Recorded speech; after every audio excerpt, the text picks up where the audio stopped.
Rosh Chodesh Tov, on vorach, on démarre, Be'ezrat Hashem, un nouveau mois, le mois de Shvat, sur lequel on dit Shinit Baser Besorot Tovot, que Be'ezrat Hashem, on aura des bonnes nouvelles. En fait, c'est le souhait que tout le monde souhaite. Chaque fois qu'on discute avec quelqu'un, à la fin on dit Be'ezrat Hashem, alors Shinit Baser Besorot Tovot, qu'on aura des très bonnes nouvelles. Alors, qu'est-ce qu'il y a de particulier dans le mois de Shvat? En fait, les initiales de Shvat, Shin, Bet, Tet, c'est Shinit Baser, Besorot, Tovot.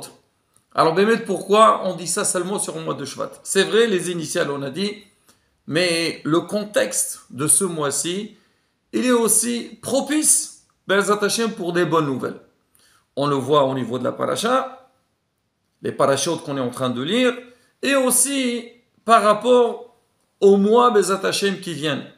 Mais avant de démarrer, je voudrais raconter une très belle histoire, une histoire vraie, qu'un ami me l'a racontée, et à travers ça, on essaie Be'ezrat Hashem d'expliquer donc qu'est-ce qu'il y a de particulier, comment l'homme il peut espérer d'avoir des bonnes nouvelles, et Be'ezrat Hashem, ça se réalise.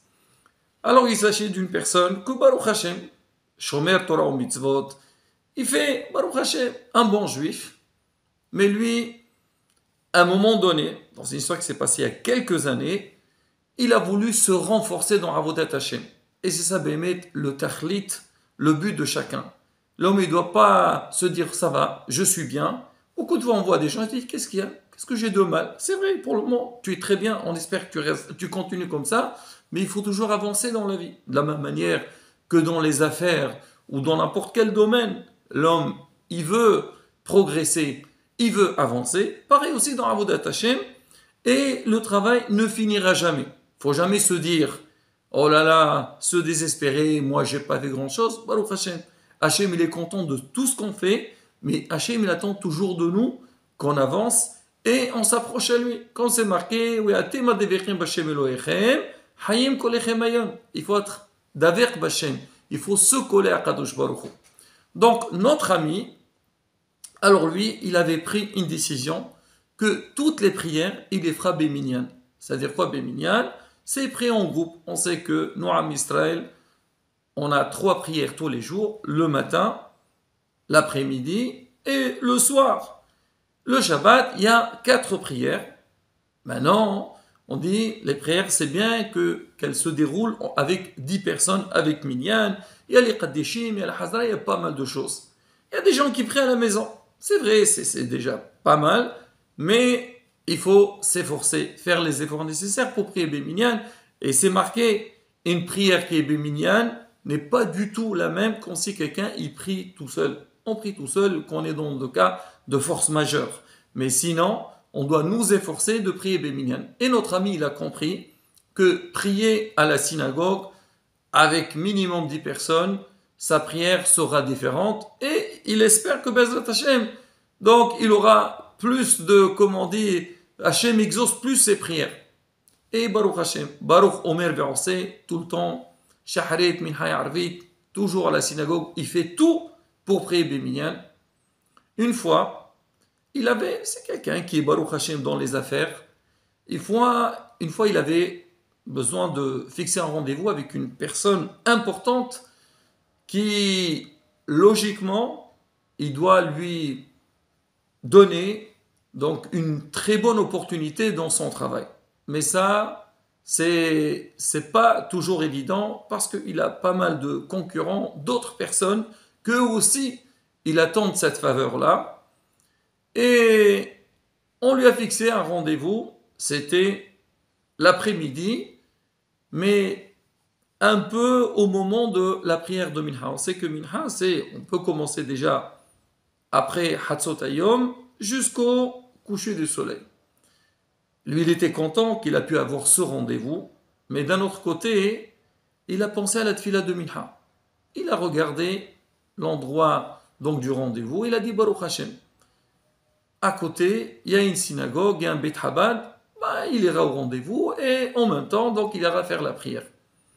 Il est venu, donc c'était un rendez-vous important, il est venu avec son avocat Il arrive là-bas, il voit qu'il y avait beaucoup de candidats pour la demande qu'il voulait, et donc la personne qui était, on va dire, c'est elle qui va, on va donner cette faveur-là, elle était présente, tout le monde présente ses dossiers, et lui, notre ami, donc en plein milieu, donc, ou avant que la réunion elle démarre, chaque fois il regarde sa montre, et il tourne la tête, il regarde sa montre.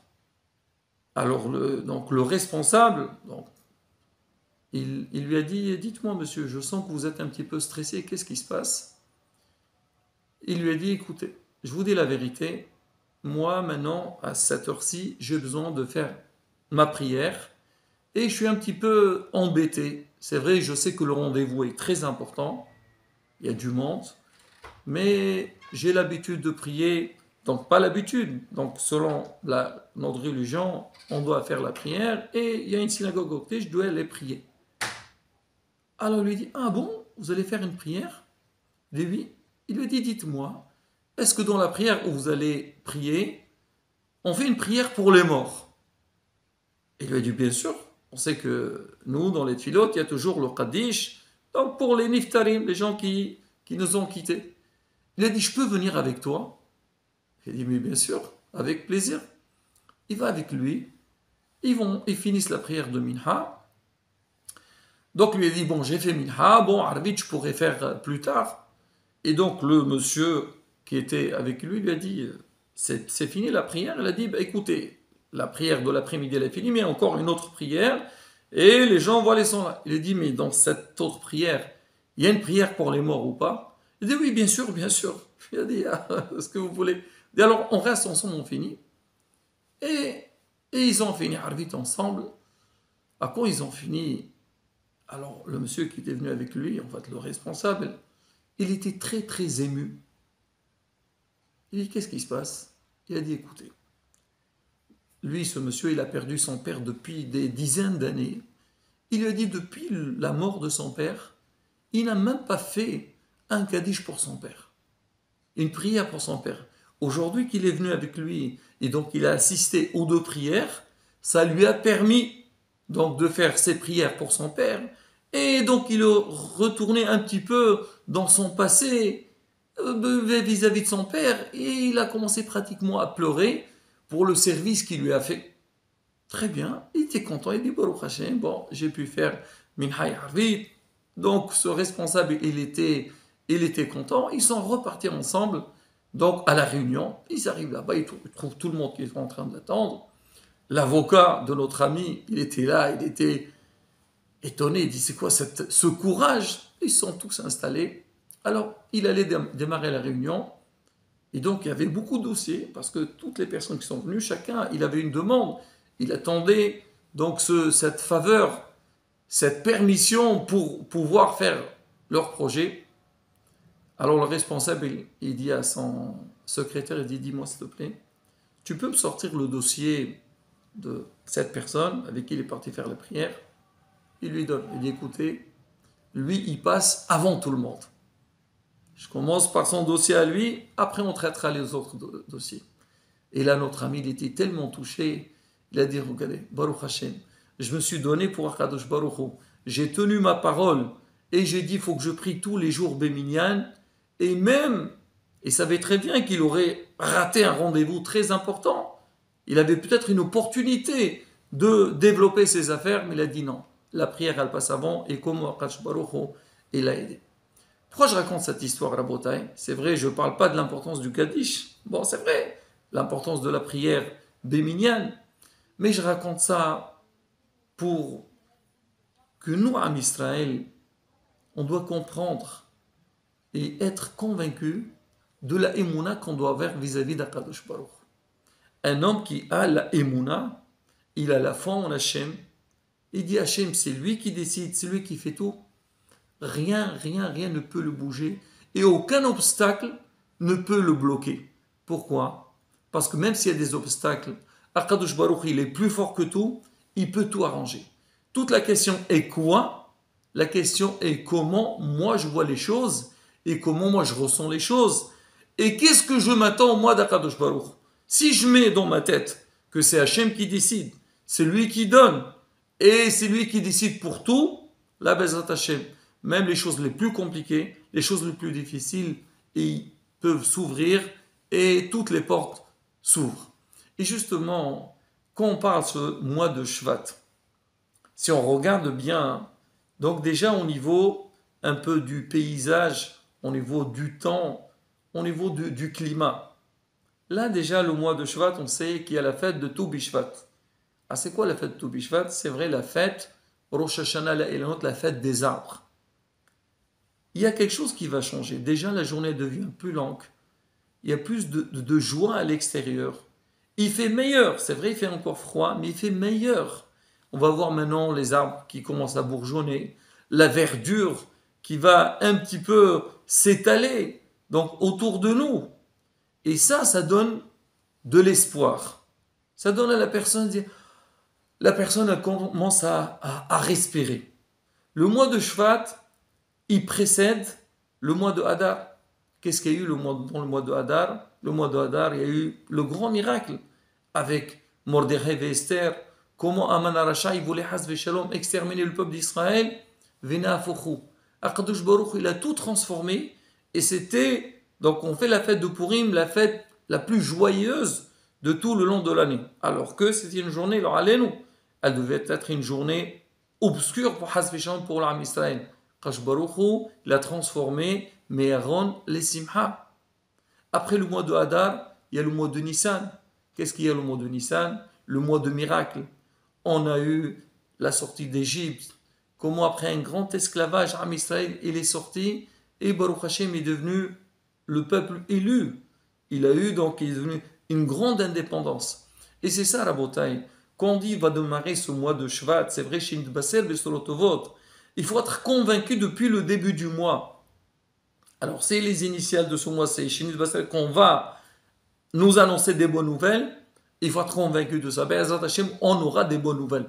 Tout dépend de nous. C'est ce qu'on dit toujours. Pense bien, ça ira bien. Mais si toi, Hazvi Shalom, tu bloques, tu penses que non, ça ne va pas aller, ça ne va pas avancer, alors on ne va pas arriver. Hazvi Shalom, toi-même, tu as bloqué tout, tu as mis tout devant toi. Et surtout, Rabotai, par rapport malheureusement aux problèmes de stress et les angoisses qu'on se met devant nous. L'homme aujourd'hui, c'est vrai qu'on voit beaucoup de difficultés, il n'arrive même pas à penser qu'il va avoir une possibilité d'avancer. Combien de fois on propose à des gens donc des propositions pour leur intérêt, pour leur bien. Puis le début dit, laisse-moi tranquille, ça va pas, non, ça va arriver. Pourquoi ça n'arrivera pas? Tu es le bon Dieu, toi? Tu n'es pas le bon Dieu. Akadosh Baruch, il attend de toi. Est-ce que tu as les mouna vers lui ou pas? Est-ce que toi, tu es convaincu qu'Akadosh Baruch, il est capable de faire? De la même manière, quand tu as vu les obstacles, et peut-être que tu t'attendais pas à ces obstacles-là, bah, sache-le, Kadosh Baruch Hu, il est capable aussi d'ouvrir toutes les portes. Ça ne dépend que de toi.